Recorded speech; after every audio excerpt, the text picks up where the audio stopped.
Perkenalkan, nama saya Marcelin Eleonora Josephine Irawan. Jadi pada kesempatan kali ini saya akan menjelaskan materi berkaitan dengan analisis pelanggaran hak warga negara dalam kasus tewasnya Afan Kurniawan saat demonstrasi tanggal 28 Agustus tahun 2025. Dengan tujuan pembelajaran yaitu kasus pelanggaran hak dan pengingkaran kewajiban upaya warga negara dalam mencegahnya. Tujuan pembuatan video ini adalah untuk menjelaskan dan menganalisis kasus meninggalnya Afan Kurniawan, seorang pengemudi ojek online yang terlindas kendaraan taktis aparat saat demonstrasi di Jakarta, serta merumuskan solusi sebagai bentuk perlindungan hukum bagi warga negara. Topik ini penting dibahas karena menyangkut hak asasi manusia, profesionalitas aparat, dan tanggung jawab negara dalam menjamin keselamatan warganya, yang dimana peristiwa ini terjadi di sekitar kawasan gedung DPR MPR RI pada tanggal 28 Agustus 2025 ketika demonstrasi berlangsung dan situasi berkembang menjadi ricuh. Nah, latar belakang kasus ini bermulai dari demonstrasi besar yang berlangsung di Jakarta dan berpusat di depan gedung DPR MPRI, yang mana aksi yang awalnya berjalan sebagai penyampaian aspirasi masyarakat tersebut kemudian memanas hingga terjadi kericuhan antara massa dan aparat. Dalam situasi tersebut, Afan Kurniawan yang berumur 21 tahun yang sedang bekerja sebagai pengemudi ojek online berada di kawasan Pejompongan, Jakarta Pusat, yang dimana di tengah kondisi yang tidak terkendali, sebuah kendaraan taktis milik Korps Brigade Mobil bergerak melewati area tersebut dan Afan terjatuh lalu terlindas hingga mengalami luka berat dan meninggal dunia.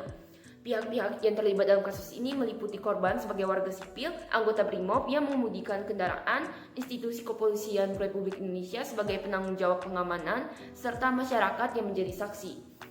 Bentuk dugaan pelanggaran dalam peristiwa ini adalah pelanggaran hak atas rasa aman dan hak atas kehidupan, serta kemungkinan pengingkaran kewajiban aparat untuk melindungi warga negara saat menjalankan tugasnya.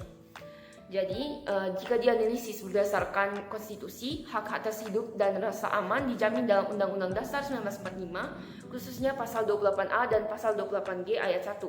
Setiap warga negara memiliki hak untuk hidup dan mendapatkan perlindungan diri, termasuk ketika sedang bekerja. Aparat negara juga memiliki kewajiban untuk bertindak profesional, proporsional, dan mengutamakan keselamatan warga sipil dalam setiap operasi pengamanan. Faktor penyebab terjadinya kasus ini dapat meliputi situasi demonstrasi yang tidak terkendali, penggunaan kendaraan taktis di tengah kerumunan, serta kemungkinan kurangnya kehati-hatian atau evaluasi operasional. Dampak yang ditimbulkan sangat luas, yang dimana bagi individu, keluarga korban kehilangan anggota keluarga sekaligus sumber penghasilan, dan juga bagi masyarakat muncul rasa tidak nyaman dan menurunnya kepercayaan terhadap aparat. Bagi negara, kasus ini mencoreng citra penegakan hukum dan menimbulkan sorotan terhadap komitmen perlindungan hak asasi manusia. Nah, sebagai upaya perlindungan hukum, warga negara dapat menempuh jalur hukum dengan melaporkan kejadian dan mengawal prosesnya secara damai, serta mengajukan pengaduan kepada lembaga independen seperti Komisi Nasional Hak Asasi Manusia agar dilakukan investigasi objektif. Pemerintah dan institusi kepolisian harus melakukan penyelidikan transparan dan akuntabel, memberikan sanksi jika terbukti terjadi pelanggaran, serta mengevaluasi standar operasional prosedur pengamanan demonstrasi agar keselamatan warga sipil menjadi prioritas. Masyarakat juga seharusnya menunjukkan sikap tidak mudah terprovokasi, menghormati asas praduga tak bersalah, serta tetap kritis namun bijak dalam menyikapi proses hukum yang berlangsung. Sebagai kesimpulan, kasus meninggalnya Afan Kurniawan dalam demonstrasi tanggal 28 Agustus 2025 merupakan tragedi yang menegaskan pentingnya perlindungan hak warga negara dalam situasi apapun, termasuk saat pengamanan aksi massa. Negara memiliki kewajiban konstitusional untuk menjamin hak hidup dan rasa aman bagi seluruh rakyatnya. Pesan moral dari peristiwa ini adalah bahwa penegakan hukum harus berjalan secara adil, transparan, dan tanpa pandang bulu. Kita sebagai masyarakat perlu mendukung supremasi hukum, menjaga ketertiban, serta bersama-sama memperjuangkan keadilan dengan cara yang damai dan sesuai dengan konstitusi.